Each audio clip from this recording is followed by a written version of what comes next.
ત્યારે છેલ્લા 3 દિવસથી રાંદેર વિસ્તારમાં બિનવારસી હાલતમાં પડી રહેલી બાઇકની સ્થાનિકોએ તપાસ કરી હતી.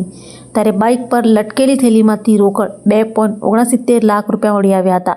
સાથે દારૂ પણ મળી આવ્યો હતો, જેને લઈ સ્થાનિકોએ પોલીસને જાણ કરતા પોલીસે સ્થળે દોડી જઈ બાઇક, રોકડ અને દારૂની બોટલ કબજે લઈ બાઇક બિનવારસી હાલતમાં મૂકી જનારની શોધખોળ હાથ ધરી હતી અને તપાસ કર્યા બાદ બાઇક માલિક ઝાંગીરપુરા ખાતે રહેતા દક્ષેશ કુમારને શોધી કાઢી તેઓનો મુદ્દામાલ પરત કર્યો હતો.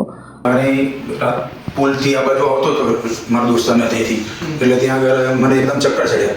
એટલે પછી હું ત્યાંથી એટલામાં મેડિકલ સ્ટોર ગોતતો હતો. એટલે મેડિકલ સ્ટોર ગોતવો પછી મારું બાઇક ભૂલી ગયો.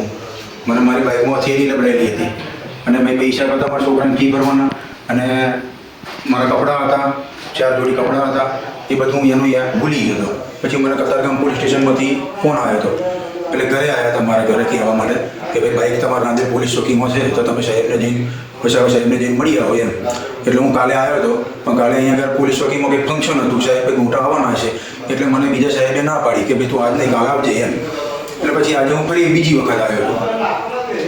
તમારા 2,69,000 થઈ ગયું. તમારી બાઇક છે લઈ જજો બરાબર.